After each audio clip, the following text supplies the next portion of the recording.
India Saudi இடையே ரயில் பாதை ஹஜ் பயணத்தை எளிதாக்க புதிய திட்டம். இந்தியாவிலிருந்து சவுதி அரேபியாவில் உள்ள புனித நகரமான மெக்கா மதினாவுக்கு ரயிலில் செல்லும் வகையில் புதிய திட்டம் ஒன்றை இந்தியா, சவுதி அரேபியா உள்ளிட்ட நாடுகள் தயாரித்து வருவதாக செய்தி வெளியாகியுள்ளது. முந்தைய நாட்களில் இந்தியாவில் இருந்து ஹஜ் பயணம் மேற்கொள்ளக்கூடியவர்கள் கடல் மார்க்கமாக கப்பல் வழியாக பயணம் செய்தனர். எனவே ஹஜ் பயணம் என்பது நீண்ட நாட்களை கொண்டதாக இருந்தது. பின்னர் நாளடைவில் விமான போக்குவரத்து சேவை எளிதாகவும் விரைவாகவும் ஆகிவிட்ட பிறகு கப்பல் போக்குவரத்திற்கு பதிலாக விமானம் வழியாக ஹஜ் பயணத்திற்கு செல்ல துவங்கினர். இதனால் பயண நாட்கள் வெகுவாக குறைந்தது. ஆனால் இதற்காக ஆகும் விமான டிக்கெட் செலவு கூடுதலாக இருப்பதோடு பொருட்களை கொண்டு செல்வதிலும் சிரமங்களை அனுபவித்து வருகின்றனர்.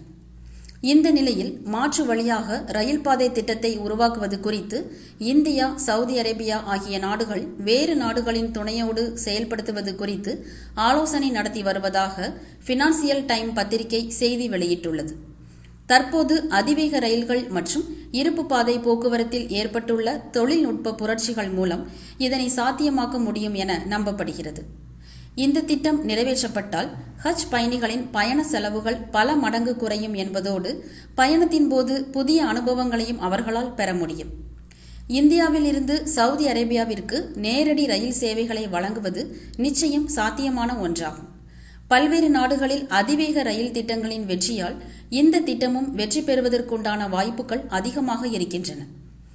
ஹஜ் யாத்ரீகர்களுக்காக பிரத்யேகமாக வடிவமைக்கப்பட்ட அதிவேக ரயில்களை அறிமுகப்படுத்தினால் பயணத்தை எளிதாக்கும் என நிபுணர்கள் கருதுகின்றனர்.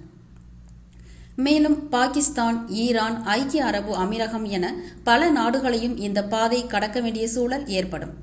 மலைகள், கடற்பகுதி, பாலைவனம், பனி பிரதேசங்கள் என பல தட்பவெப்ப சூழல்களை கடந்து இந்த பாதை பயணிக்கும். இந்த பயண அனுபவம் நிச்சயமாக வேறுபட்ட காலநிலைகளையும் சுற்றுச்சூழல்களையும் அனுபவித்து செல்லும் வகையில் சிறப்பானதாக இருக்கும். இந்தியாவையும் சவுதி அரேபியாவையும் இணைக்கும் ரயில்வே உள்கட்டமைப்பை நிர்மாணிப்பதற்கு கணிசமான முதலீடு மற்றும் விரிவான திட்டமிடல் தேவைப்படும். நிலம் கையகப்படுத்துதல், பாதை வடிவமைப்பு மற்றும் நாடுகளுக்கிடையேயான ஒத்துழைப்பு போன்ற காரணிகள் திட்டத்தின் வெற்றியில் முக்கிய பங்கு வகிக்கும். இந்த திட்டம் நடைமுறைக்கு சாத்தியமானதாகவும் பல்வேறு சாதகமான சூழ்நிலைகளை கொண்டிருந்தாலும் ரயில் பாதை செல்லும் நாடுகள் இடையேயான ஒருங்கிணைப்பு, நிதி ஆதாரம், நிலம் கையகப்படுத்துதல் உள்ளிட்ட பல்வேறு சவால்களையும் உள்ளடக்கியதாக இருக்கிறது. இந்த திட்டம் குறித்த விரிவான தகவல்கள் வரும் நாட்களில் வெளிவரும் என எதிர்பார்க்கப்படுகிறது. இத்துடன் செய்திகள் நிறைவடைகின்றன. செய்திகளை உடனுக்குடன் தெரிந்து கொள்ள சவுதி தமிழ் நியூஸ் சேனலை சப்ஸ்கிரைப் செய்யுங்கள்.